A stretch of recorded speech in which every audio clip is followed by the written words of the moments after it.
Okay, so now that we have had an overview into what immunization, into how immunization works, we will go into the details of immunization. So, what is immunization? So, I'll be rushing through the slides a bit because it's a long presentation. I want you to focus on the PPT, focus on the lecture. It's defined as the process of eliciting a state of protective immunity against a disease causing pathogen. So you will notice that the definition resembles that of immunity per se. So immunity is nothing but a state of protection against a disease. Immunization is the process of eliciting that state of protective protection. So it's just the verb form of immunity. So if immunity is a noun, the process of bringing about immunity is immunization. So how can you do it? So the most natural way of acquiring immunization is through infection, that is exposure to the live pathogen and recovery. Okay, that will lead to your recovery is important because if you never recover, then what use is the immunity for, right? So if you're dead, then you're not immune, or if you're diseased, then you're not immune. So after recovery, what happens is that your immune responses.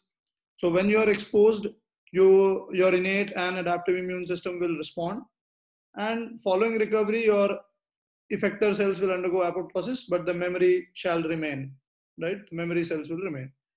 The other way to achieve it is through vaccination, which we saw in the diagram in the previous lecture, that giving a vaccine also intentionally is nothing but an intentional exposure to non-virulent forms of a pathogen. So forms of pathogen which do not cause disease, avirulent forms. So this is known as a vaccine.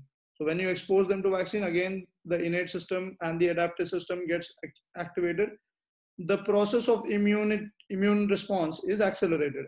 Acceleration of immune response and memory cells are formed. The third way to do it, apart from infection and vaccination, is to transfer preformed antibodies. So what is this? You are not eliciting any immune response in the host. What you're doing is you have elicited an immune response in someone else, and you are just collecting the antibodies from them and transferring it. You are gifting, okay, gift thereof.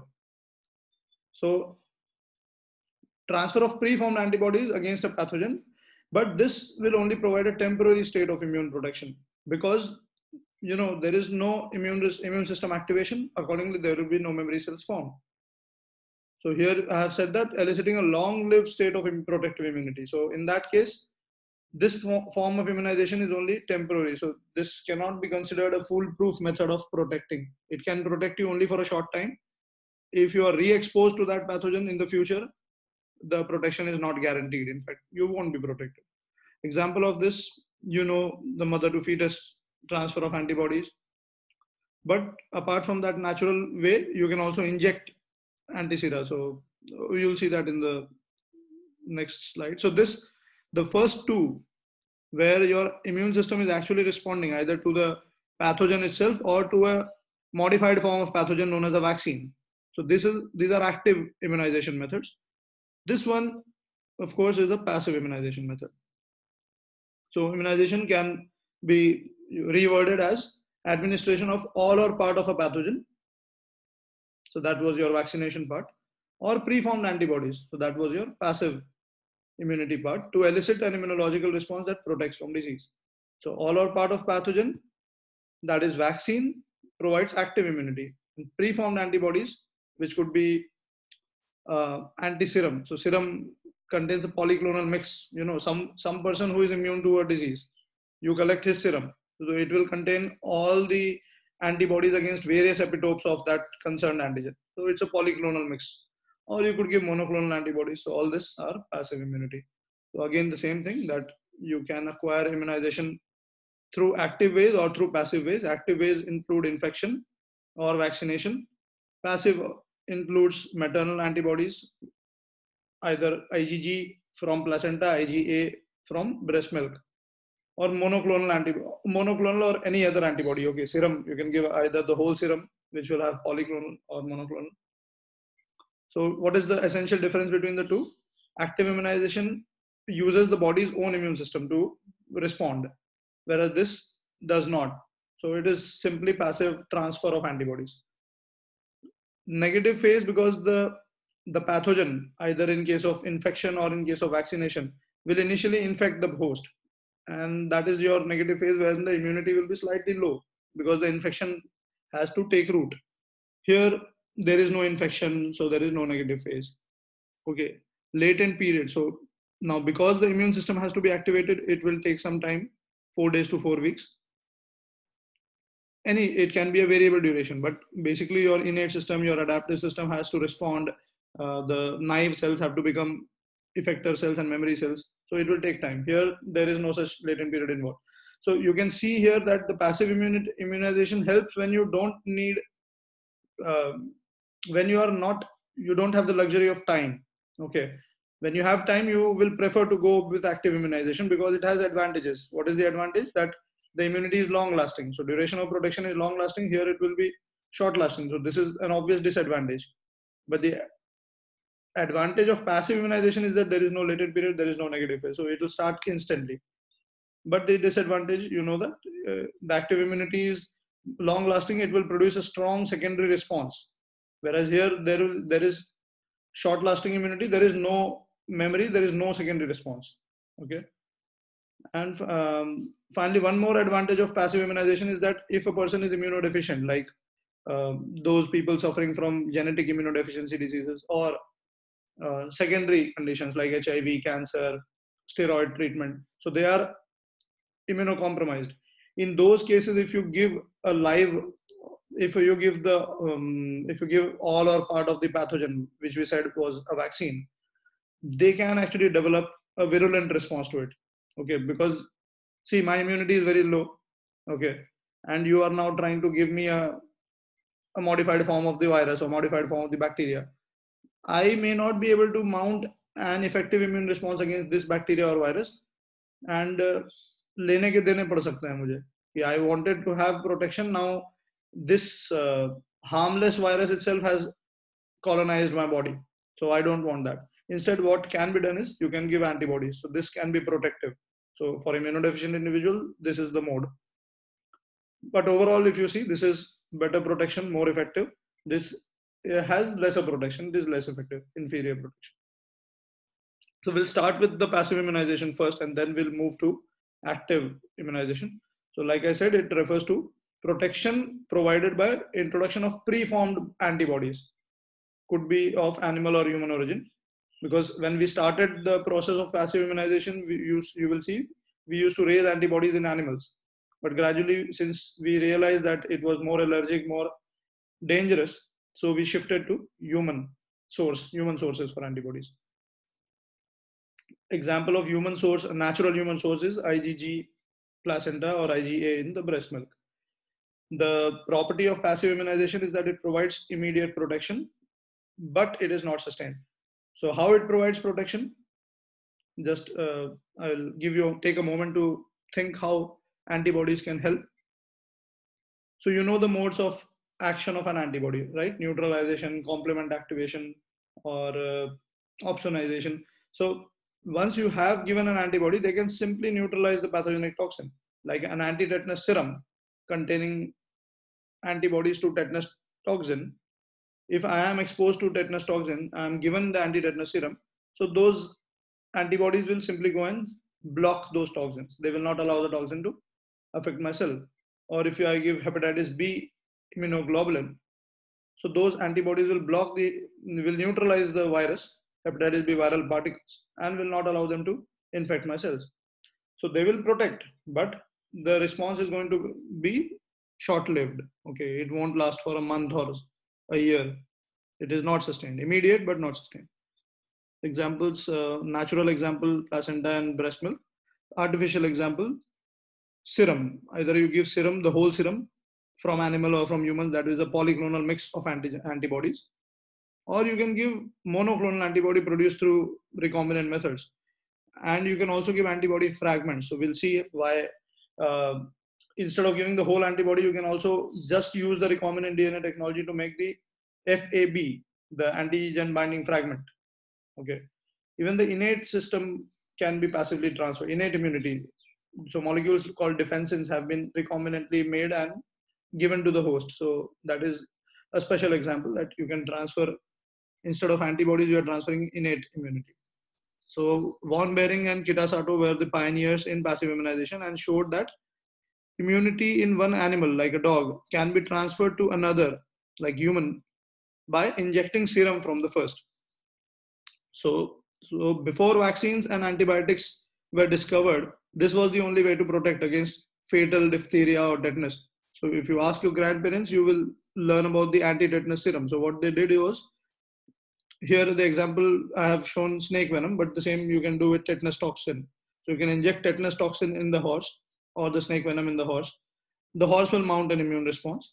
Then you can bleed the horse, because the horse is a large volume animal. You will get a lot of serum. You can separate the plasma from the blood cells, and from the plasma you can separate the antibodies. Okay, through a process called plasmapheresis, you can separate the globulins. Most of the globulins, because you have recently immunized the animal, most of the globulins will have gamma globulins will be richly directed towards this. But you don't filter that. You just collect the whole antibody mix, just concentrate it more, and you prepare it in vials. Now this you can administer to the patient. So because you are not separating specifically the different antibodies, this is a polyclonal mix. It is also called a serum, often called anti-serum also. So you can call it serum or anti-serum because it's immunity. It is providing you immunity against snake venom or against tetanus toxin, right? So properties are, like I said, immediate protection, faster than a vaccine. Vaccine, I told you, will take time, right, to develop to the adaptive response. So it is good for emergencies. Like सांप ने काटा तो अब immunity, active immunity develop तो नहीं करने बैठोगे ना. So similarly, if you have been exposed to certain injury, like you have been in a road traffic accident, and if the doctor asks when was the last tetanus vaccine you received, you say that no, I come from a country called Malawi in Africa. I haven't received any immunization against tetanus. So now what is if I start giving you tetanus toxin doses right now for active immunity, it will take a lot of time. So I can simply give you anti-tetanus serum. So that is immediate, for immediate protection. They are short-lived. Short-lived, why? So why are they short-lived? Just take a moment to think what will happen. So just like any other proteins, they are a protein, right? Immunoglobulin. So they will have their own half-life. They are not being manufactured. They were already manufactured somewhere else. So if you give it, either they will be used up or they'll be destroyed. So how they are used up? So they can be used up by binding to the antigen. So if your snake venom is there inside your body, the anti-snake venom the antibody will combine with the snake venom, neutralize it, and that antigen antibody complex will be cleared by your phagocytes, right? Done. Or there is one special mechanism of destruction of these antibodies. Basically, these antibodies are foreign to us, and they also act as antigen, and we raise antibodies against them. So we mount an immune response against these antibodies. So that also happens, that our antibodies will attack these antibodies and they will clear them. This is more important when you give it regularly. So if you are giving it one time, it is okay. But if you're giving it many times, the effect goes on decreasing. Like by the 5th or 6th time or the 10th time when you're giving antibodies to some patient, he might not respond that well, because by that time the patient will develop a large number of antibodies against these antibodies. B cells, large number of memory B cells, which will neutralize these antibodies as soon as they are administered. Okay, so immediate but short-lived, and no memory is generated. So in the future, the same patient can be infected, no protection. It is expensive, it is tedious. So expensive, why? Because all this process is expensive. Separating, you have to screen the plasma for various infections conditions, like for, if it was a human blood, for example, you will screen it for HIV, hepatitis B, hepatitis C, even the animal blood for malaria. So all that will take money. And finally, when you inject this into the person concerned, you cannot inject it very fast, because these serum particles, serum is known to, agglomerate. So if you give it together, it will form particles and it can it can lead to a fatal reaction inside your system. Because in the blood, you cannot put soluble particles, rather, you cannot put insoluble particles. You can only put a solution. If you're going to give serum very fast, it will aggregate and it can elicit allergic reactions. Also, because of the immunogenic, so that we'll see later. So it's a long, slow administration. So you give it intravenously, like drip, 1 drop per minute, like that. Initially, that slow. So 4 to 6 hours long. So it is cumbersome for the patient. Now, coming to the complications. So apart from I told you that the particulate aggregation can lead to allergic reactions. But even if you administer it slowly, still it can elicit hypersensitization. So I told you that the patient mounts antibody response against these antibodies. So they can actually form antigen antibody complexes. Okay, that is known as serum sickness. So where did you come across this term before? In the chapter on hypersensitivity. So type 3 hypersensitivity, that is immune complex disease, is due to antigen antibody interaction. So here also, if the host develops antibodies against these this passive response, passively transferred antibodies, it can lead to serum sickness, or even type 1 response, anaphylaxis can occur. So this, see, the more separated, more removed from me the antibody is, like horse antibody is more foreign to me. So it will be more immunogenic. If I use human antibody, it will be less immunogenic. Still, it will be different. If I use your antibody in me, it will still raise some immune response. But if I'm using horse or mouse antibody, definitely it is going to produce even more. And the second part, apart from hypersensitivity, second part is tolerance. So like I said, even if the patient doesn't develop serum sickness, still his antibodies will attack these antibodies, and future doses go on becoming less and less effective, because the FC fragment, basically the FC fragment of the antibody, is the more immunogenic part, and my antibodies will develop against that and it will clear them. So the effect will reduce. So instead of animal, if you want to use human immunoglobulins, you can have pooled. One is pooled IgG. So this is, pooled serum, not against any particular pathogen, but against a mix of pathogens. So right now, if my blood is taken, serum is separated, it will have a lot of IgG against the normally environmentally encountered bacteria, viruses, parasites. So if I take 7 to 8,000 healthy donors and pool their plasma, and so the immunoglobulin that I get from there will have polyvalent antibodies to all the common pathogens. Why is it important? Pooled IgG. It is important for people who have B cell disorders, who have immunodeficiency. So to them, you can give this pooled IgG. It can protect them from your day-to-day pathogens. Or you can use a specific. So this is a general antiserum. This is a specific antiserum directed against hepatitis B. So what you can do is you can take donors who have high antibody levels of hepatitis B surface antigen, meaning they have either been immunized or infected with hepatitis B. So they have antibody levels. And so if you take their plasma, so you can get a hepatitis B immunoglobulin. Other thing is the monoclonal antibody. So far we saw polyclonal, either from animal or humans. Monoclonal, you are well aware, it is produced by harvesting the plasma cells from the spleen of an animal. So you see, this is your antigen of interest, let's say tetanus toxin. I give it to the animal. The animal raises his adaptive response. So B cells become plasma cells. So what I do is I will operate the animal, remove his spleen. Spleen will have a lot of plasma cells. Harvest the splenic cells, and those cells I will mix with tumor cells. So these plasma cells I will mix with tumor known as multiple myeloma.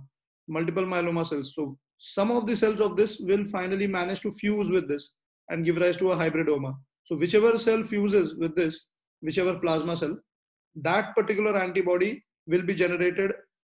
So this hybridoma will act like a factory for that. Okay, because this is cancerous now. And a cancerous multiple myeloma is a cancer of plasma cells. So if you fuse this with this, the hybridoma can immortally produce an unlimited amount of monoclonal antibodies. Why monoclonal? Because only one particular plasma cell which will have antibody against one particular epitope of this antigen will fuse. So hybridomas are prepared by fusing spleen-derived B cells with myeloma cells. And by screening, you can select the particular fused ones from the unfused. Basically, you use a certain medium. You must have been told in the previous class that the unfused cells will not survive in that medium. Only the ones which manage to fuse will survive. And they will, okay, HAT medium or several other mediums. So they are meant to ensure that only the cancerous cells fusing with these cells can survive, otherwise they won't. Humanized antibodies. Now, what is this humanized or chimeric antibody? So chimeric antibody is, I told you the problem arises because the Fc fragment of the antibody is very different from my own Fc fragment.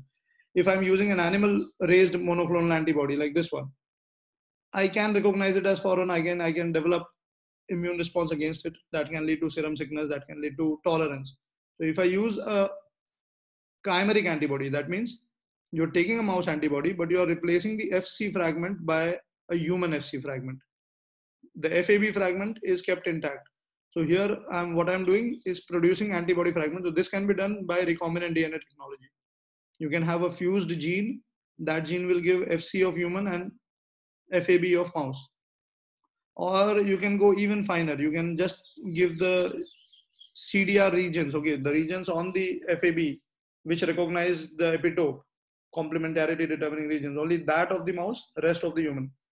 And this, of course, is the total human antibody, what we saw in the polyclonal pooled IgG or the pooled HBIG, hepatitis B immunoglobulin. So that will be the least immune, but even the humanized or chimeric antibody will be less immune. So this is compared to a total animal antibody. So this is the level of immunogenicity. It will go on decreasing as the human component increases. Treatment uses of this passive immunization. One, in primary immune deficiency conditions like B cell defects. So you can give them, so that will help in preventing infections in them. Okay, when they have infections like chickenpox or measles, these immunodeficient people, or even people who are malnourished or on steroid treatment, basically in any way immunocompromised, to them also you can give IVIG. So IVIG is nothing but pooled immunoglobulin, so that will have antibodies against the commonly encountered pathogens.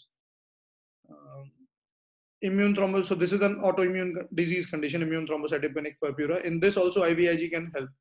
Okay, not important for you.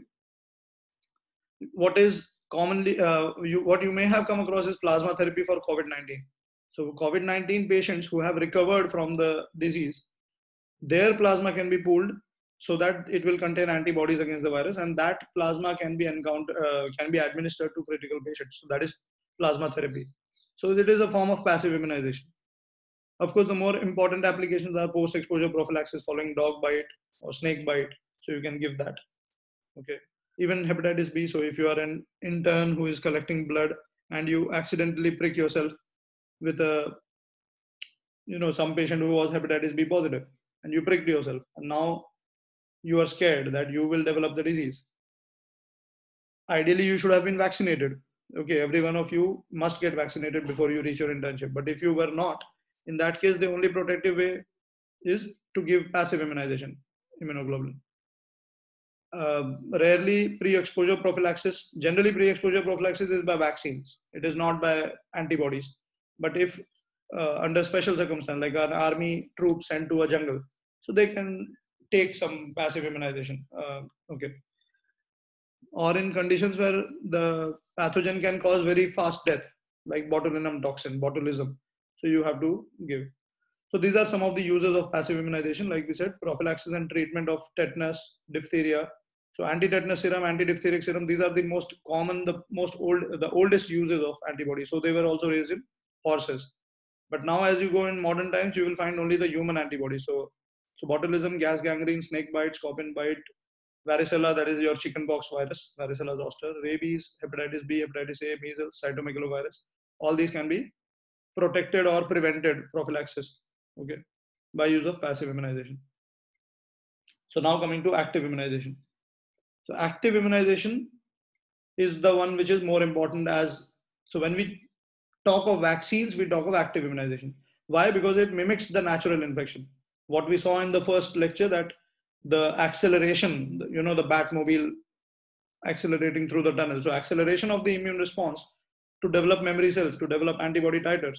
So all that is through mimicking of natural infection. So it provides long-lasting immunity, provides both humoral and cellular immunity. So it is not only humoral like preformed antibodies, it is also cellular, also provides memory cells, provides secondary immune response. So protects you against future attacks by the pathogen. So the well-known graph, that secondary response will be higher, and it will have activated B lymphocytes the memory B lymphocytes will be present, which will become activated very fast. For this, there are no memory B lymphocytes, so again the response will be slow. This is antigen Y. Okay, antigen X, you have already been vaccinated against, so now antigen X, you will mount a response faster. So that is the difference. So vaccine is nothing but a modified form of pathogen, but it is avirulent. That means it is weakened, or it could be killed. Either ways, okay. It could be a weak live vaccine, live virus or live bacteria, or it could be a killed virus or bacteria. But it is composed of one or more antigens. So, like I told in the definition, all are part of the pathogen.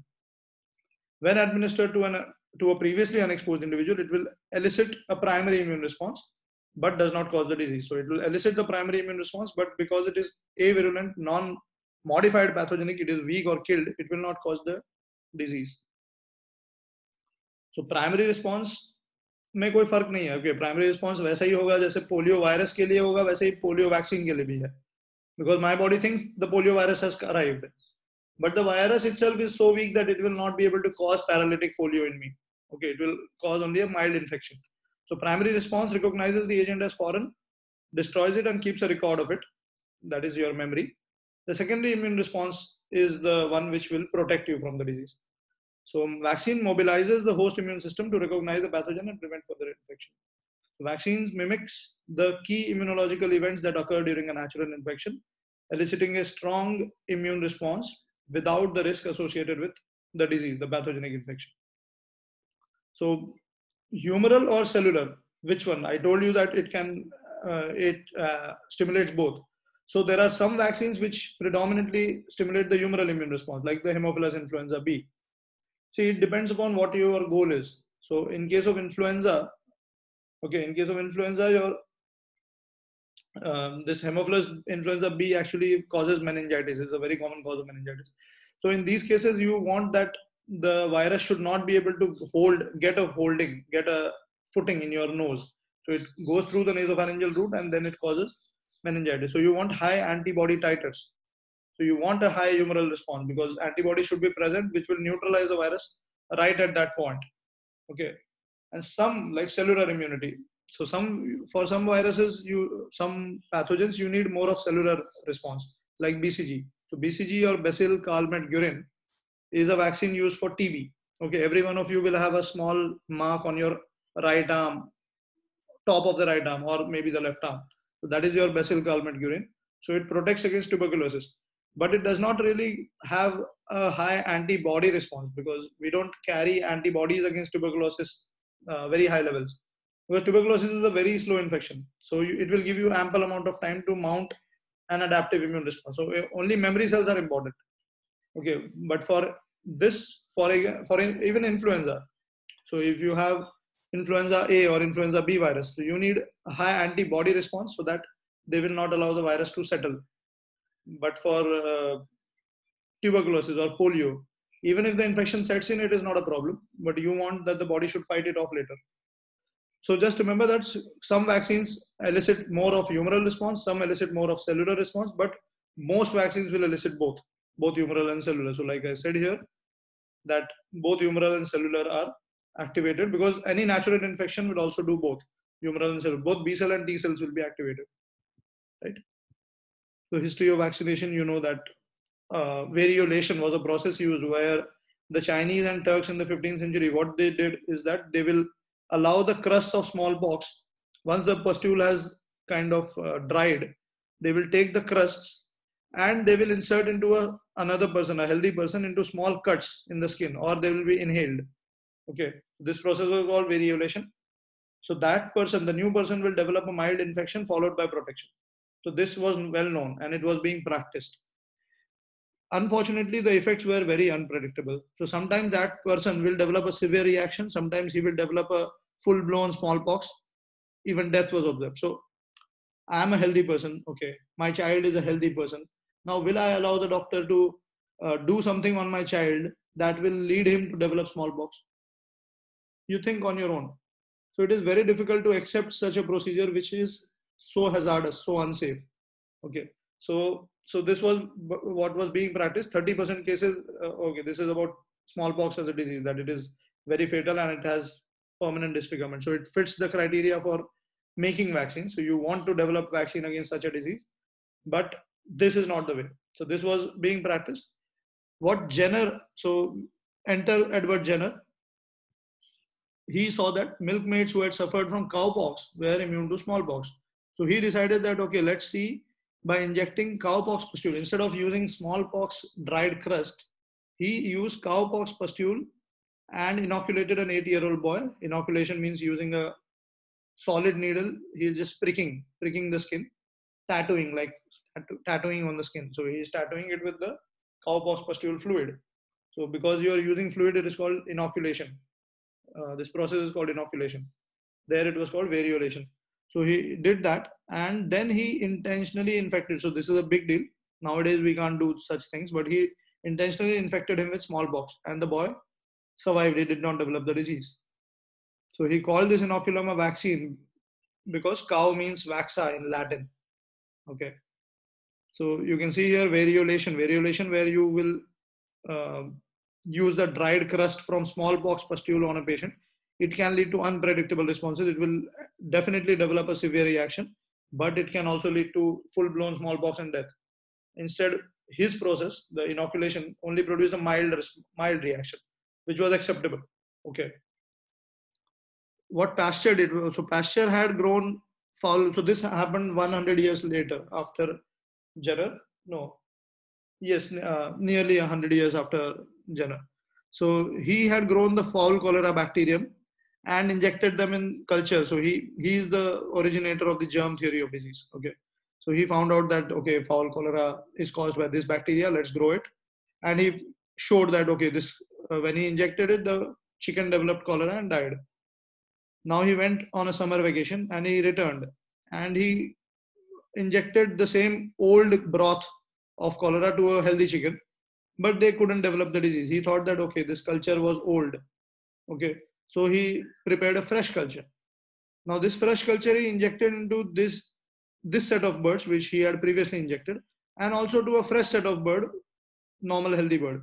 So they developed cholera and they died. The unexposed birds who got this fresh culture, they died. But those who had been injected with the aged culture before, they survived. So this is a very interesting finding, that if you are injecting them with an aged culture, so just like Jenner had injected the boy with cowpox and then exposed him to smallpox, here Pasteur, what he did is that you are injecting the chicken not with a related virus. So here it was a related virus with a related organism. Here you are just injecting the same organism, but an old form, aged form, maybe a weak form. So that is what he imagined, that this bacteria was weak. It was not able to cause cholera, but somehow it was able to make the hen immune to future attack by the pathogenic cholera. So aging had weakened the virulence, and such a weakened or attenuated strain, this process is known as attenuation, okay, could be administered to provide immunity. So he also decided to call it vaccine because Jenner, he wanted to credit Jenner's work. So he also continued calling it a vaccine. Originally it came from cow, but now it is used for everything. So he was the first, Louis Pasteur was the first to demonstrate that attenuation can provide immunity. He also showed it in sheep anthrax and finally in rabies. So this is a boy who had received dog bites, and he is, protecting him by using a rabies vaccine. Vaccine meaning weak form of the rabies virus. So ideal vaccine characteristics. What are the ideal vaccine characteristics? So any vaccine, okay, just like now scientists are trying to develop the coronavirus vaccine. So it should be safe first and foremost. Like I told you, no healthy person will be willing to undergo vaccination if it was unsafe. So it must be safe. It must be protective. That means it must provide long-lasting immunity. It must protect first of all. So it should not be, otherwise it is useless. If a vaccine, some scientist says that I have developed a vaccine, but it is not protecting you, then it is useless. It should give sustained protection. So protection should be long lasting. Okay. No one wants continuous exposure, continuous injection. So one injection, if I told you give first injection, no one will be willing. So it should give long lasting. It should induce neutralizing antibodies. So like I told, some pathogens infect cells that cannot be replaced, like neurons. So Haemophilus influenza B, it will cause meningitis, it will damage the brain. So you don't want that pathogen to set its foot at all. So you want high antibody levels to prevent infection. So if you have high antibody levels, they can neutralize the virus as soon as it is encountered. So this is humoral, basically induces humoral response or induces cellular response. So protective T cells, this is a cellular response. Some pathogens, intracellular, like tuberculosis. So they are more effectively dealt with by cellular responses. And practical consideration of vaccine are that it should be cheaper. So for a big country, billion strong country like India, you need a cheap vaccine. Okay, biologically stable, because अगर यहाँ से आपको बिहार के गांव तक पहुंचाना है vaccine, if it is not stable, by the time it is transported, it will get degraded. So those considerations also become important. Side effects should be less, ease of administration. So ease of administration, because you don't have trained personnel in small villages of Odisha, you might not get a doctor or a nurse. So if it is easy, orally taken, very very fine, anyone can do it, any train. And if it is injectable, it is difficult. So types of vaccines. So we'll see some of the types of vaccines in this lecture. So live vaccine, like I told you, what Louis Pasteur used. So vaccine, virus or bacteria which is live but it is weakened. Oral polio, measles, rubella. These are some examples. There are many others. Killed vaccine. So some which is totally killed. So injectable polio vaccine, influenza vaccines. Influenza also has live variant, okay? But this is the killed one I'm talking about. Rabies vaccines. Modified toxins. So here we are not using the bacteria or the virus. We are just using its product. So we are using the tetanus bacteria's toxin or the diphtheria bacteria's toxin. So that it is known as toxoid. The modified toxin, which is avirulent, you can say, is called tetanus toxoid or diphtheria toxoid. Subunit vaccine. So here again, we are not using the whole bacteria, whole virus. We are using a part of it, part of the pathogen, subunit. So in case of whooping cough, also known as pertussis, or pneumococcal pneumonia, so we can use subunit vaccines. Conjugate vaccine is where the particular protein part of the bacteria or virus or whatever is combined with another protein part. Okay, So conjugate vaccine basically is used where your bacteria or the virus is weak. Okay, it will not be able to cause good immune response. So you are combining it with a protein to make it more effective as an immunogen. So this is also called a hapten conjugate vaccine. So your bacteria or virus or its subunit is a hapten, which is very weak, and you are combining it with a conjugate, which is strong. So Haemophilus influenzae B is an example of a conjugate vaccine. Newer vaccine types include DNA vaccines and recombinant vector vaccines. So we'll see how they are and how they work in the future. So they basically make use of the gene instead of making use of proteins or antigens from the organism. You are using the genes of the organism. So let's move on. You will come to know. An example I have given here is that of an influenza virus. So influenza virus has a nucleocapsid.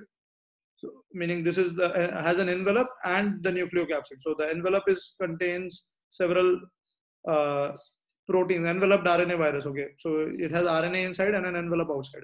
The envelope contains two surface glycoproteins, the blue color known as hemagglutinin, the red color known as neuraminidase. So depending upon the combination of H and N, we have swine flu, that is H1N1, or bird flu, that is H5N1. So they dictate the attachment, entry and exit of the virus. So they will decide how the virus will stick to the cell, invade the cell, and finally come out of the cell. So if you are targeting these hemagglutinins and neuraminidase, you can develop a protective vaccine. Inside there are several RNA polymerases known as PAB1, PB2, those things. So now these the particular examples that I gave, the types that I told, we can just see how these types of vaccines can be there in this influenza vaccine. So you have the influenza virus, you can have a live attenuated influenza vaccine. That means you have taken the whole virus, but you are weakening it. So you have taken the live vaccine, okay, the whole, it has hemagglutinin, it has neuraminidase, it has all its proteins, but some of the proteins you have modified so that it becomes attenuated. It is avirulent. Or you can kill the virus totally. So this is a whole inactivated virus. Or you can take part of the virus, so you can split inactivated. That means you can kill it, but you can use only one part as a pathogen. Okay. So this, oh, I'm sorry, this is the infectious virus. So you can see the infectious virus having green colored RNA polymerase inside. But if you have replaced that RNA polymerase with a mutant RNA polymerase or deleted the gene for it, so then this becomes non-pathogenic. So this is the live attenuated vaccine, or you can kill, you need not modify it, you can simply kill it. So this is killed. Whole inactivated, you can split inactivated, you can use virion-like particles. Subunit vaccine, you can separately use the hemagglutinin, neuraminidase, or their particles, synthetic peptides. And finally, the DNA vaccine, where you will not use any of the antigens, you will use the genes which code for these antigens. So finally, the RNA genome has the code for each of these things. So you can use that gene. So this is how different types of vaccines can be developed. I hope you are all with me. So we'll start with live attenuated vaccine. The biggest example, biggest success story is the oral polio vaccine, right? It tastes good, works fast. So that is an advertisement why everyone should take an oral polio vaccine. Of course, it is not for the good taste and this thing, it is for the last part, that is it prevents polio. So live organisms can be disabled so that they lose their ability to cause disease, but they retain their capacity for growth. This process is called attenuation. So they replicate inside the host and they provide a continuous exposure. So they are going to mimic your natural infection in every way except for the symptoms. So the symptoms will not be that, you know, the oral polio vaccine, if I take, it will go and develop infection in my intestine, but it will not lead to neural CNS manifestation, central nervous system जो paralysis करता है वो मेरे limb का, वो सब नहीं करेगा वो. Okay. So how do we attenuate them? So attenuation can be achieved through various ways. Like Louis Pasteur का भी example हमने देखा कि पुराने culture में छोड़ दिया, उससे भी weak हो गया. That can be one way by aging it. Or you can grow, for example, viruses grow inside the humans. Human virus will grow inside humans, animal viruses will grow inside animals. So what you do is you start growing them in cultured cells. Cultured meaning not inside me, but my cells taken and cultured to grow in artificial nutrient medium. So in that you start growing them. Then once they start growing in human cells, you start growing them in monkey cells, monkey cell culture. So now in order to survive in the monkey cells, they will develop certain mutations. The virus acquires mutations that allow it to grow well in monkey cells. But because of these mutations, now it is unable to grow inside the human cells. So abhi human cell line mein dalo to nahi kar payega. So this virus can be used as a weak attenuated virus, right? Antigen uske paas majority rahenge, bas kuch antigen change ho gaye uske. So long as the any of the important antigens are there, you can develop an antibody response to it, and it works for you. Okay. So attenuated strains, they replicate poorly in human hosts, but they replicate nonetheless. So they induce immunity but not disease. So they contain multiple mutations. Rarely, the pathogenic virus strain can re-emerge by a further series of mutations. So if ऐसा हुआ कि ये जो mutation blue से yellow किया था, अब yellow से वापस फिर से mutate हो सकता है, so that mutation can happen. So that is one risk with live viruses or live vaccines, that the organism can re-emerge as pathogenic. This is known as reversion बोलते हैं उसको. तो virulent reversion undergo कर सकता है. तो attenuated viral vaccine pose risks also to the immunodeficient recipient. So if a person is immunodeficient, like very small child or some HIV patient or whatever, so in them they can behave, they can take, they can उसमें अपना घर बसा सकते हैं. So that patient will not be able to get rid of that vaccine strain. उसको लेने के देने पड़ जाएंगे, like I told you. So example of live attenuated influenza vaccine, you give it through the intranasal route just like influenza virus. Second, it will be transported by the dendritic cells. So dendritic cells will take hold, transfer it to the secondary lymphoid tissue, that is your tonsils or adenoids. Here your T and B cells will get activated. Okay, you can see the B cell, D cell getting activated. They will home to the respective tissue either in blood or in the mucosa, and they will start secreting the various IgG or IgM antibodies. The plasma cells, B cell का plasma cell बन गया, बड़ा हो गया ना, and it is secreting your antibodies. या फिर T cell, activated T cells भी पहुंच गए. So this is basically you are mimicking a live, mimicking an infection. Okay. Oral polio vaccine. So this was developed by Sabin. Consists of 3 attenuated strains of polio virus. What is the importance? That they will produce secretory IgA, which is important for production of protection against the polio virus. देखो ये है. Trivalent OPV. क्या करते हैं, पहला इसमें 3 different, basically there are 3 different wild type strains of polio which are dangerous. So we have weakened all the 3 and we are giving it, but because we are giving it together, क्या होता है कि पहले एक जो predominant type है वो infect करेगा gut को, उसके बाद we give the second time जब देते हो तो the type 1 will grow in the gut and induce antibodies against it. Second time जब दोगे drops, though because you have antibodies against type 1 now, the type 1 will not be able to grow. Type 2 या 3 में से कोई एक, one of the 2 remaining strains, it will start colonizing the gut. Third time जब दोगे तो now you have antibodies against type 1 and one of type 2 or 3, so they will not allow them to grow. The third strain will settle. So all the 3 gradually will achieve. But basically you need to remember that it is an inactivated polio virus that is used as a vaccine, and because there are 3 different strains which are dangerous, so we are using 3 different inactivated strains. So that is a trivalent OPV, and so we have to give 3 doses. Okay, forget it, it's not important. For TB, the active live weak, the live attenuated TB organism, also known as Bacillus calmette-guerin. So this protects against serious tuberculosis in children, but it is not protective against adult TB. Again, forget it. Just remember that BCG is the live attenuated vaccine used in case of TB. And how they had attenuated it? By growing it in high concentration of bile. So they forced it to grow in bile, so now it cannot grow inside our blood. So it becomes weak. So just to give a summary of live attenuated vaccine, they mimic natural infection, stimulate both humoral and cellular immunity. The live organism infects and replicates inside the host, providing a sustained exposure to the antigen. So that is why even a single dose is sufficient. Okay. So here in case of polio, we saw 3 doses because there are 3 different inactivated strains. Otherwise, in case of influenza, for example, even single dose can suffice. The funda of giving a live virus or a live bacteria is that it should be able to replicate, and it should be able to provide a continuous exposure. So that is the live. Okay. So it replicates inside the host and provides a sustained dose of the antigen. Immune response takes place largely at the site of natural infection. This is a very important factor for live vaccine, that you are giving it either through nasal route or oral route. So it makes the infection over there, and the IgA response is present at those sites, at the mucosal sites. So वहाँ पे block करने में help करता है. आगे हम देखेंगे कि mucosal immunity is very important to prevent infection. If you want to prevent, तो blood में antibodies तो IgG होता है, but secretions में IgA होता है. You want IgA. So that is very important. So that can be achieved through live vaccines. Disadvantage is that live forms may mutate and revert to the virulent form. That can lead to vaccine-induced polio. So 1 in 2.5 million cases of vaccinations can lead to actual poliomyelitis because of the vaccine strain. Complications like of the natural disease can occur occasionally, rarely. Okay.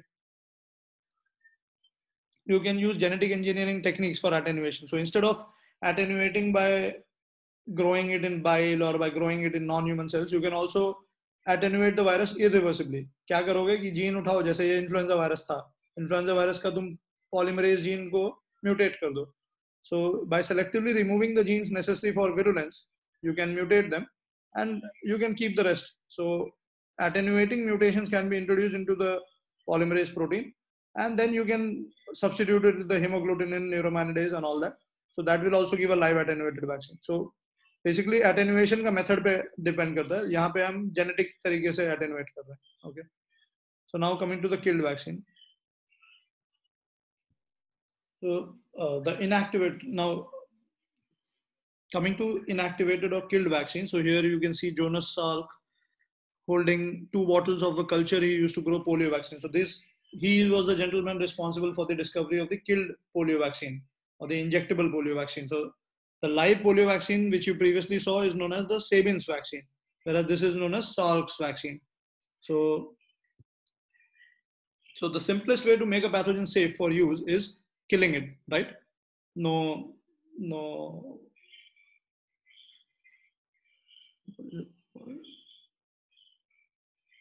So no rocket science there. So instead of attenuating it, weakening it, you just kill it. Just a moment. Yeah, I'm sorry. So instead of weakening it by using bile or by genetically engineering its components, you can simply kill it. So that is the easiest way to inactivate it or to make it avirulent. So it makes it incapable of replication also. Okay, but still it allows the it allows it induces some immune response against the antigens because antigens are still intact. The point is how you have killed it. So treatment with heat or chemicals like formaldehyde. So injectable polio vaccine, we use formaldehyde inactivation. So I'm sorry, there is some, yeah, I'm a little tired. So just understand that in the previous case, we saw that you are inactivating the virus or the bacteria. Here you are killing it. So killing it even after killing it, the antigens are still intact. So the immune response will still be mounted. The crucial point here is that how you are killing it. So if you're killing it by heat, for example, sometimes what happens is that it will lead to denaturation of the protein. So your tertiary structure of the antigen will be lost. So that you don't want. You want that the structure of epitopes are maintained. See, in the inactivation, what you were not altering the structure of the virus or bacteria. You were just introducing certain mutations in them by forcing them to grow in unfavorable conditions. So the structure was intact. Here, since you're killing them, you have to ensure the responsibility is yours that the structure of epitope does not get disturbed. Advantage, it is safe. No risk of reversion to the virulent state as the microbe is permanently inactivated. It is very stable, easy to store and transport. Disadvantage, repeated boosters will be required. So in live vaccine, I told you it provides a sustained exposure because the virus replicates inside the body. Here, because the virus is not going to replicate, it is just a one-time exposure to the antigen. Of course, your antibodies will be produced, your memory cells will be produced, but it will not be as strong a dose of antigen. In case of live vaccines, it is continuously over days and weeks, the antigen is being shown. So body will try to eliminate that antigen, of course. So here it will be able to easily eliminate. There it has to really fight in case of live virus or live bacteria. So here it is predominantly humoral response because it is like a static antigen. So generally a cell mediated response is not that strong. Okay, when you are infected, see why is the cell mediated response important? Cell mediated response becomes important when your pathogen enters the cells. When the pathogen infects your cells, right? When the virus enters your respiratory epithelial cell, your cytotoxic T lymphocyte has to come and kill that cell. Or if it enters the antigen presenting cell, your CD4 helper cell has to come. So that part is maintained in your live viruses or live bacteria or live attenuated vaccines. Here it is less effective. So this killed or inactivated vaccines are less effective in eliciting a cell-mediated response, secretory IgA response. Rarely the killing may be inadequate. So that is one disadvantage, that sometimes you think that you have killed them, but they have not been killed. So that can lead to the first time that Salk injected polio vaccines into the patients, some of the patients developed poliomyelitis, unfortunately, because the polio virus was not killed. So the manufacture is risky, as you can imagine, because you are dealing with live viruses and it is also costly. So just like antibodies, this is also risky and costly. So here is the difference between the oral and the injectable polio vaccines. This is the live vaccine administered by the natural route of infection, that is mouth. This is the killed vaccine, which is injected rather than orally given. So killed vaccine, live vaccine. It will provide local immunity to the gastrointestinal tract. This won't. Virus will be shed in the feces. So that is also one big advantage with the polio because, because of the fecal-oral transmission. So like I told, the hygiene is not very good in developing countries. So even the vaccine virus will, when it is shed, it is useful because it goes into the stomach of those people who are not yet vaccinated. Some children who are unfortunately not vaccinated, they'll also indirectly get it. So of course, that is very gross to think of, but here it won't happen. Requirements for transport and storage, of course, are strict because this is a live vaccine. You have to provide it sub-zero temperature. Sub-zero meaning cold temperature, so that the virus stays alive. If you are exposing it to temperature, it will die. So it will fail to perform its functions. Okay, here the requirements are not strict because it is already dead. So you can very easy to, that way it is more stable. But then it also, the second disadvantage is that it can revert. It can revert to potentially infective forms. This one is safer. So live vaccines provide longer immunity, provide greater effective protection, provide IgA and IgG both. Killed vaccine, they provide shorter and lower effective protection, provide mainly IgG. Cell-mediated immunity is, so in humoral, they provide both. They provide IgG. In cellular, they are more effective. They are weakly effective only. Transmission, if you want to control the transmission of virus from person to person, so the live vaccine is more useful. Killed vaccine is more for the individual than for the community. Reversion to virulence is possible, so that is the disadvantage. Here, there is no such risk. Stability at room temperature is low. Here, it is pretty stable, easy to store and transport. Excretion of vaccine virus and transmission of non-immune contacts is possible. That is why it is useful for interrupting community transmission. Here, no such advantage. Modified bacterial toxin. So now we saw the live attenuated vaccine and we saw the killed inactivated vaccine. Moving on to component vaccine. So component meaning you are using bacterial component like toxin. So some bacteria like diphtheria, tetanus, their pathology is mainly because of their toxins, the exotoxins. So what we do is instead of using these bacteria, the attenuated or killed form, we are just using their toxins. So we purify their exotoxin and we inactivate it with formaldehyde. Like I told you that you can either inject the toxin into the horse and get the antiserum, but here you want to inject it in man. So how you will do it? You will convert it into an avirulent form by inactivating it. So that becomes toxoid, diphtheria toxoid, tetanus toxoid, and then you vaccinate with the toxoid that will produce anti-toxoid antibodies. So toxin का जो virulent part है उसको तुमने हटा दिया, ठीक है, that was your toxin moiety, and but still it retains the antigenic component. So these are the antigenic components, they are still there. So when you inject toxin, it causes infection, it causes tetanus, for example. When you inject toxoid, it does not cause tetanus, but it will still raise the antibody response. So this is your tetanospasmin, this is the tetanus toxin basically. And what it does is that it prevents the inhibitory neurotransmitter release, causes continuous stimulation. You know tetany, right, in physiology. So, but what you do is instead of using the toxin, you use a toxoid. So toxoid will lack the virulence factors, but it will produce an antibody, primary antibody response. So that subsequently, if you are injured in a road traffic accident, get exposed to the spores of tetanus bacteria, you already have a high antibody response to protect against that toxin.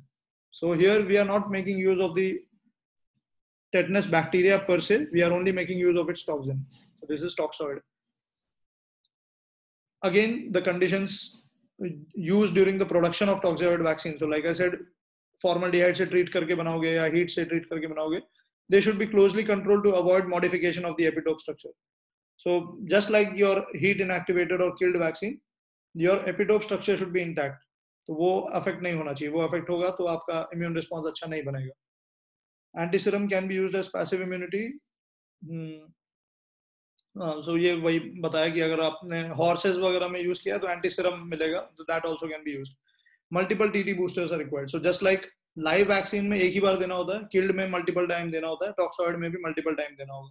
For the same reason that it will raise only humoral response, it will not be very effective in cellular responses, it will not. So you have to, and also that the antigenic exposure is only one time. In live vaccine it is continuous exposure.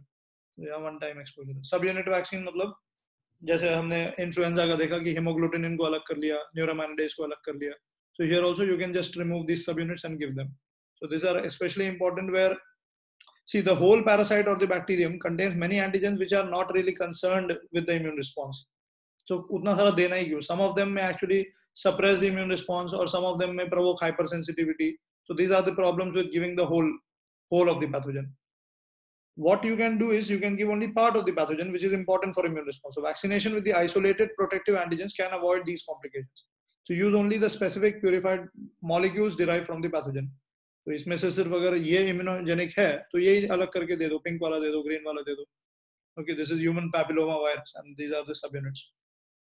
So examples are, एक तो toxoids are one example, like diphtheria, tetanus, bacteria पूरा use करने के बदले you have just used the exotoxin. Okay. The same can be done with pertussis, whooping cough. We'll see right now.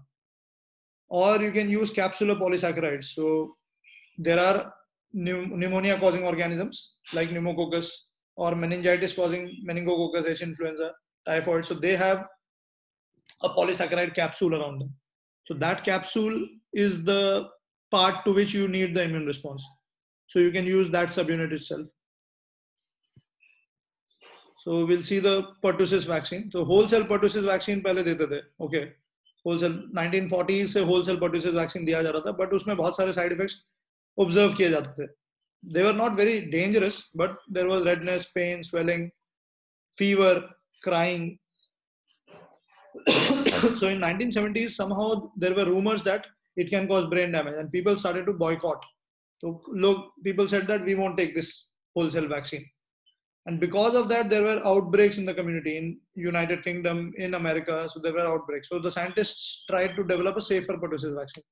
So what they realized is that the natural immune response to pertussis is against these 4 components: the pertussis toxin, the filamentous, the hemagglutinin part, the pertactin, and the fimbrial antigens.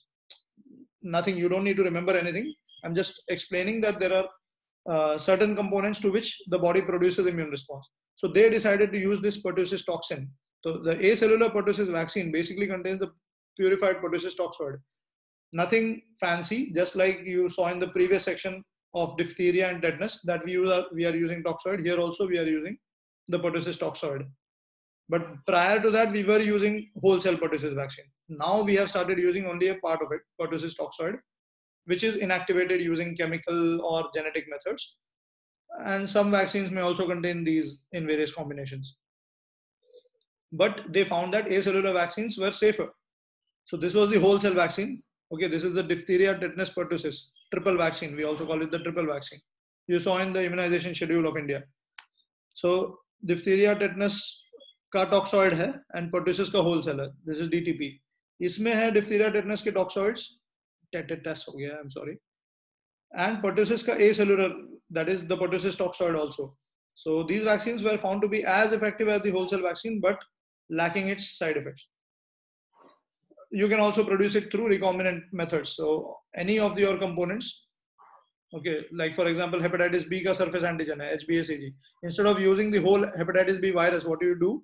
You take the gene coding the hepatitis B virus, express it in a given system. It can be bacterial system, a yeast system. Here I have shown the yeast system. The purified antigen can be synthesized by recombinant DNA technology by cloning the genes and expressing them in a suitable vector.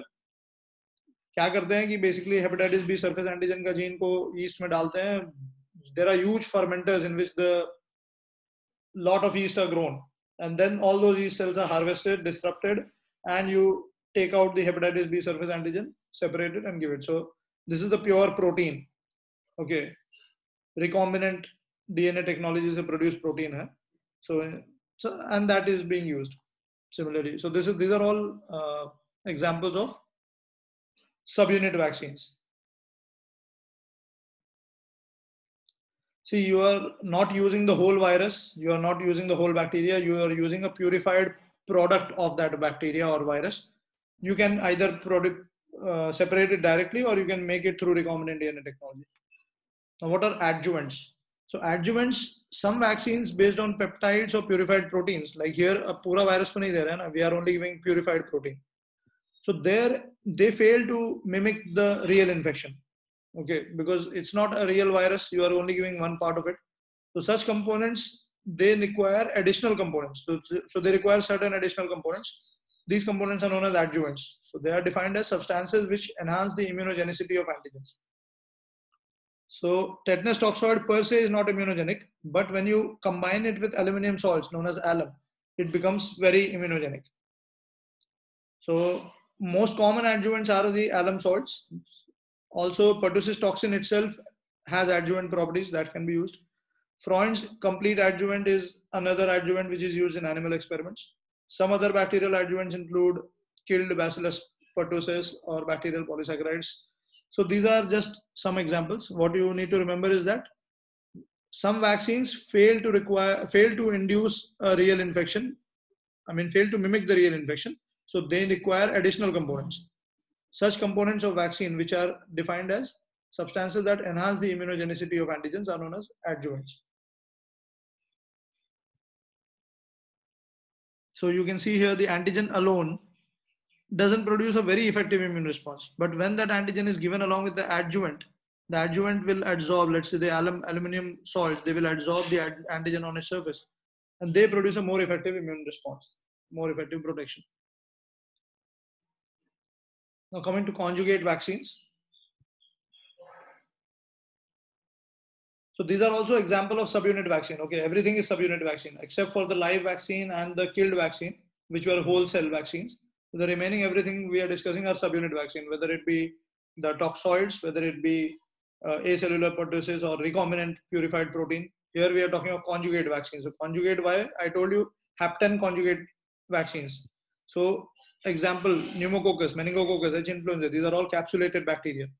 And their polysaccharide capsule is protective. So unless you produce antibodies against these polysaccharide capsule, you can see IgG against this polysaccharide capsule will act as opsonin and will help the phagocytosis. But अगर वो नहीं होता है, IgG नहीं develop होता है, then these are very resistant. So they can, because you will not be able to recognize. वो cover करके रखता है. अंदर के सारे antigens are all covered by this capsule, and this capsule is polysaccharide. So it is not protein. Proteins are good immunogens. Polysaccharides are not very good immunogens. So aim of vaccination is to elicit antibodies against the polysaccharide capsule. But because polysaccharides are poor antigens why? You remember these are T independent antigens. So they are going to just activate the B cells. They will never activate T cells. T cells, what do they recognize? They recognize peptides presented with MHC. So they don't recognize polysaccharides. So polysaccharides will only activate the B cells and they will produce only IgM. There will be no class switching. See, the class switching requires B cell interaction with T cell. IgM तो पहले बन जाता है, लेकिन जब T helper cell आता है तभी IgG, AE वगैरह बनता है. Memory cells भी तभी बनते हैं B cell के. So effective antibody response करने के लिए तुमको B cell, T helper cell सब कुछ चाहिए होगा. So all that is produced through conjugate vaccine. Okay, in the previous section you saw adjuvant. Adjuvant was something which was helping the antigen in achieving immunity. Conjugate is also similar thing, but conjugate is actually part of the, it is not like separate nahi hai. Aluminum salt jaisa nahi hai, salt will just absorb it. Here it is part of it. It is made part of it, how we will see. So efficient way of overcoming this problem is to conjugate the polysaccharide chemically to protein carriers. So because your problem was the polysaccharide, so you wanted protein. So carrier protein provides the peptides that can be recognized by T cells. And so a conjugate vaccine is a type of vaccine which combines a weak antigen with a strong antigen as a carrier, so that the immune system has a stronger response to the weak antigen. Just remember this third sentence, that is the definition. So it is combining a weak antigen with a strong antigen. How? So vaccine against Haemophilus influenza type B is a conjugate of the bacterial polysaccharide and the tetanus toxoid. So you see that, we'll see the picture straight away. Okay, I'm sorry. I have written a lot of material, but it's not required perhaps. So this is your tetanus toxoid, blue colored thing. So these are the capsular polysaccharide. Okay, these are the carbohydrate units, monosaccharides. It's a polysaccharide. The red one is a tetanus toxoid. So now blue, when it was alone, it was not a very effective antigen. Now what you did is you added a red one to it. The B cell recognizes, so this is a B cell which has antibody against the polysaccharide. But simultaneously it also internalizes, presents the peptide, this peptide along with MHC molecule to the T helper cell. Now T helper cell will deliver the second signal, CD40 ligand, CD40 ligand interaction, and that will cause a very effective immune response. Okay, so this T helper cell, now memory T cells are already present against the tetanus toxoid because this person is already immunized against tetanus. So you are making use of that knowledge. So TH cells generated in response to an early vaccination against the toxoid recognize the peptide MHC complex. So can you appreciate the beauty of it, that we are using this tetanus toxoid because we already know that once this B cell presents the tetanus toxoid on its surface, there will be a lot of memory T cells present which already are familiar with this protein, because बचपन से हमने tetanus toxoid दिया है. तो T helper cell मिल जाएंगे बहुत सारे. They will come and they will excite this cell, and now this cell will start producing huge number of antibodies against the polysaccharide. So it improves the B cell response. Basically, you are trying to include the T cell instead of having only B cell response. So this was only B cell response, no T cell response. You are trying to include the T helper cell so that the duration is so that it produces a good B cell response, a long duration response, high affinity antibodies, different classes of antibodies, and memory cells are formed. Okay, coming to DNA vaccines. So DNA vaccines, instead of using the purified proteins, these vaccines are made up of genes. Like I told you, instead of using the virus or the bacteria or its components, we are making use of genes. So antigen is actually going to be produced by the cells, by our own cells. तो हम क्या देंगे इसमें? Protein नहीं देंगे, हम gene देंगे. वो जीन हमारे सेल में जाएगा और हम बनाएंगे प्रोटीन, हम बनाएंगे. The antigen will be made by the host cell. So the vaccine consists of either plasmid or a naked DNA. So you can see the genetic material we have taken. ये empty plasmid में incorporate किया, घुसा दिया, and that plasmid, the reconstructed plasmid, was injected into the muscle of the person who was to be immunized. Now that person takes up, so this DNA vaccine will be taken up by the muscle cell, myocyte, and it will either incorporate with the nucleus, or it will stay as plasmid inside the cell, and it will start doing its transcription and translation. So it will produce the protein inside. Okay, so you didn't like, for example, let's say it's a DNA vaccine against hepatitis B. So you are not giving the hepatitis B surface antigen. Instead, you are giving the gene of hepatitis B surface antigen. That gene is going inside my cell and it is producing hepatitis B surface antigen inside my cell. What is the advantage of this? So here let's just observe these pictures. So it has entered the myocyte, and one thing is it has produced this antigen. It is going to be presented to the T helper cell. Okay, antigen presenting cell can also take it up. Again, it will also be making it and presenting it. The other thing is that okay, I have made a mistake over here. So this protein, these proteins are being made by the cell themselves. So which antigen processing pathway will they utilize? So they will utilize the cytoplasmic pathway. They will present it along with the MHC1 peptide complex. So this will be MHC1. So this will be the T cytotoxic cell. So it will activate the cytotoxic T cell. Also, sometimes the same protein will be secreted and it will be taken up by the antigen presenting cell through phagocytosis. So that will be the endocytic pathway. So that will activate the T helper cell.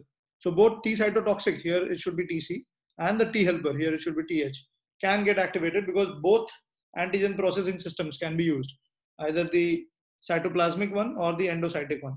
So that is the advantage, that both forms of cytotoxic T cell immunity can be obtained. You can also use plasmids encoding various interleukin genes like 12, 23, along with the genes of your protein. So that will make it even more effective. Okay, or the naked DNA can be delivered through gene gun electroporation. So you can also deliver, instead of delivering it through plasmids, you can deliver the naked gene, naked DNA. That also can be done.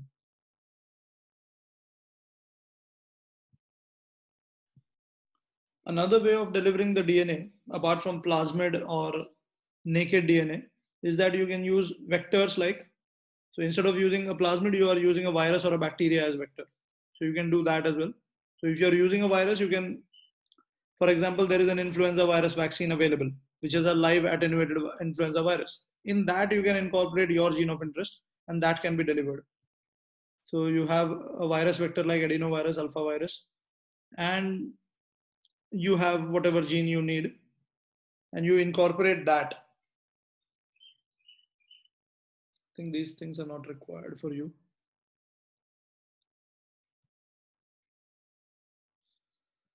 So you can use, instead of using the plasmid or a naked DNA, you can also use viral, you can also use viruses or bacteria as vectors to carry your DNA.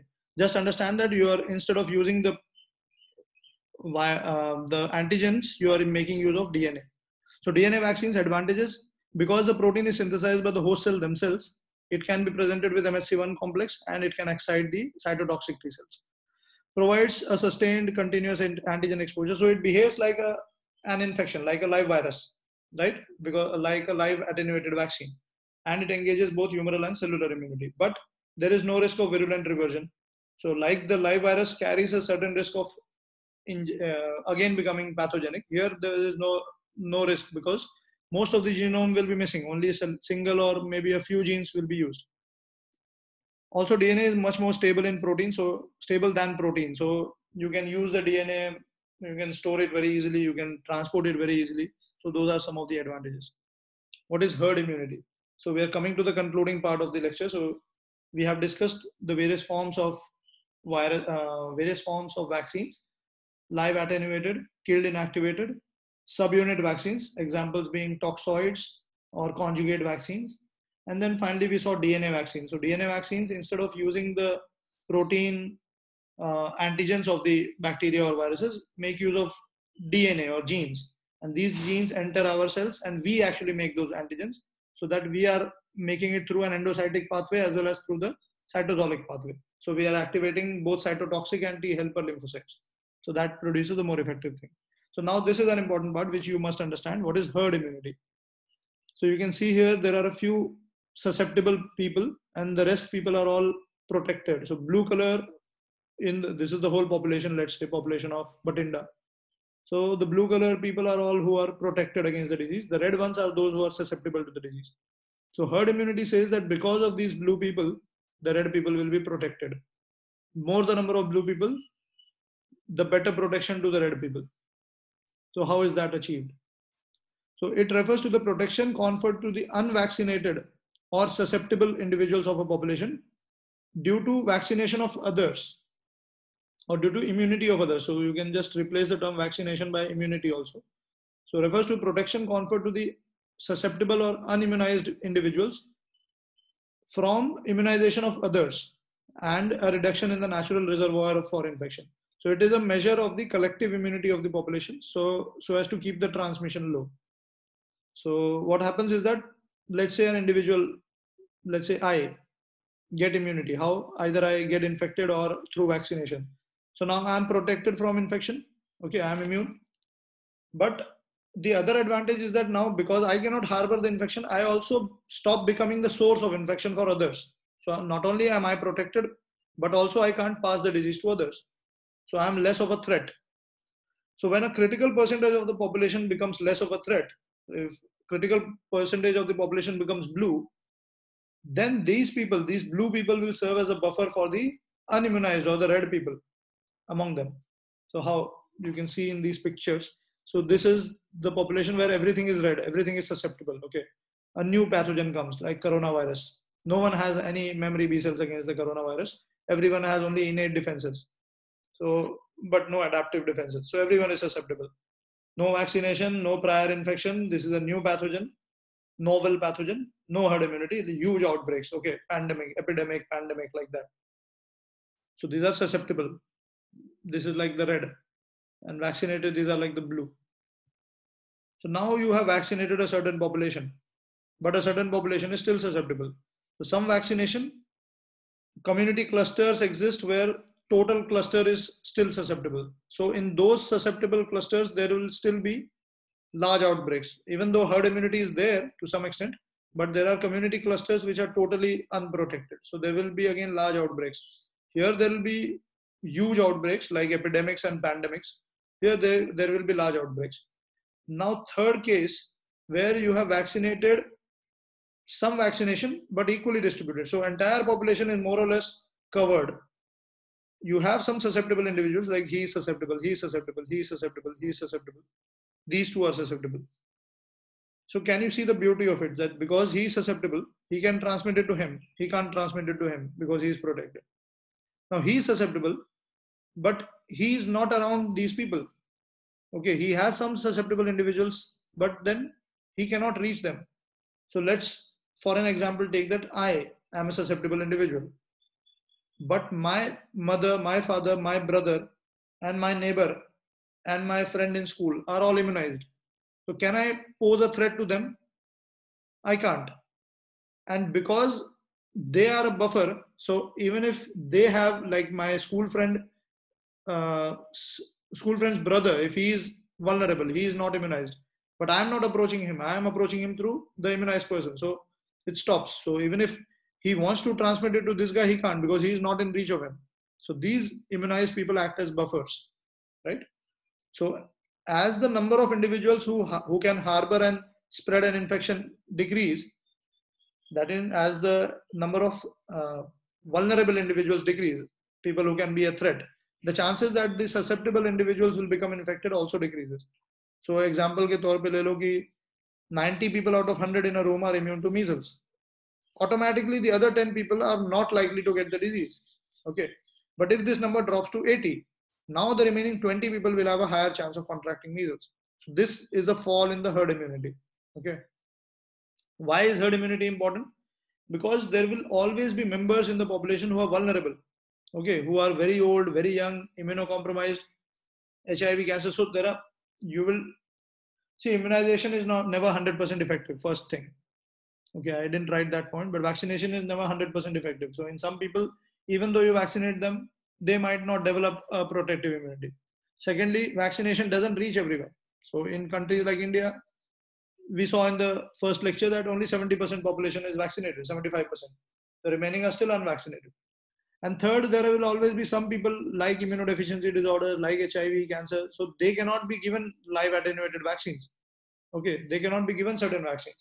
So you want to protect them. So in order to protect them, what can you do? You can try to immunize as many as possible of the other people. So importance of herd immunity is that it breaks the chain of transmission. So it influences the transmission potential in a given population. So like for coronavirus disease, if the herd immunity was high in a population, the coronavirus will not spread. Right now, there is no population with a good herd immunity against the COVID. So where infection may cause fatality or disability, like the COVID pandemic, the best way to achieve herd immunity is vaccination.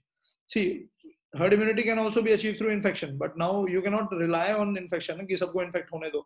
That is why हमने lockdown रखा है. Lockdown खोल दो कि सबको होने दो, which is being followed in some countries like UK, even the US. They are not having complete lockdown because they want that younger people at least get the infection and they develop immunity to it. So that will somehow increase the herd immunity. So the best way, the safest way to achieve herd immunity is vaccination. And if you keep the herd immunity high for a long duration, you can actually eliminate and eradicate the infection also. So for example, the polio herd immunity is very high in our country. And because of that, we have finally gotten rid of polio.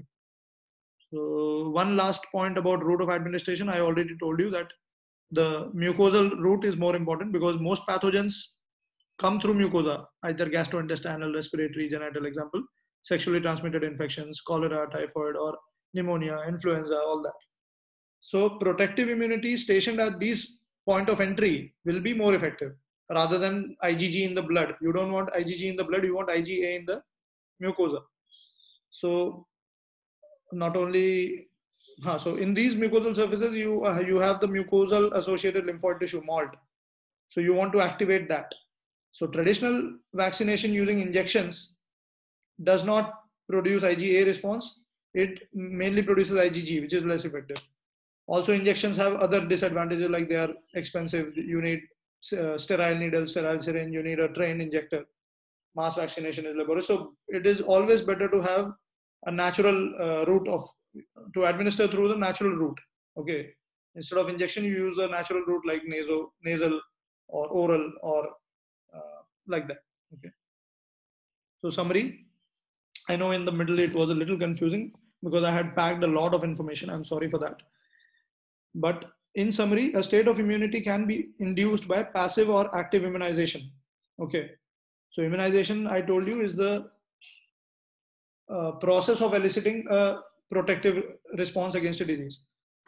Short-term passive immunization is through preformed antibodies. It is short-term. It is immediate, but it is short-term. Natural infection or vaccination can induce active immunization, which is long-term. 5 types of vaccines are currently in use. Live attenuated, which is the live avirulent microorganism, killed or inactivated organisms, purified macromolecules like subunits, then viral vectors carrying recombinant genes, and DNA vaccines.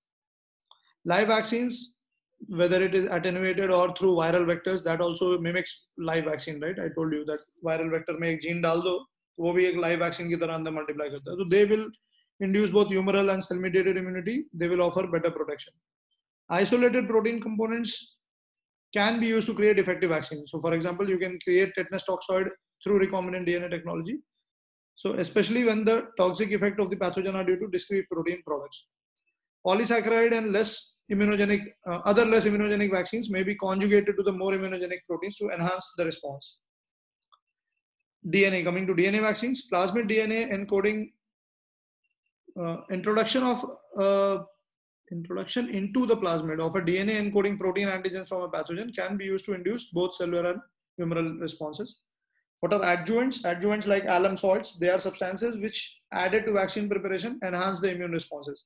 So you can think of them like conjugates, but conjugates are more like covalently attached. Adjuvants are more like non-covalently attached. Mostly, yes, they absorb. Yeah. Herd immunity refers to the reduced probability of an individual getting infected when he is a part of the immunized population. So it is the protection to the unimmunized because of the immunization of the other part of the population. And when proportion of immune individuals in a population rises above a threshold, the disease may no longer persist. So these are the various types of vaccines. Again, this is just a summary. So you can have, this is the whole live virus. You can have the attenuated form of the virus. You can have the killed form of the virus. And you can have the various subunits of the virus, like the recombinant subunit, this subunit separately, or you can have this, you can even break that subunit further into peptides. And then you can have recombinant vectors. So viral vector or bacterial vectors can be used, or DNA simply into plasmid you can give, naked DNA you can give. So all that. So live attenuated vaccines, the examples are oral polio, measles, rotavirus. Inactivated vaccines, examples are inactivated poliovirus, whole cell pertussis vaccine. Subunit vaccines, examples are the acellular pertussis, or even the tetanus toxoid or the diphtheria toxoid. Haemophilus influenza, yes, it is also an example of conjugate vaccine. You can see, okay, toxoid they have given separately. So pneumococcal conjugated vaccine, Haemophilus influenza conjugated vaccine, they are examples of conjugated vaccine. So it was a long lecture. I hope you register some of it. Thank you very much.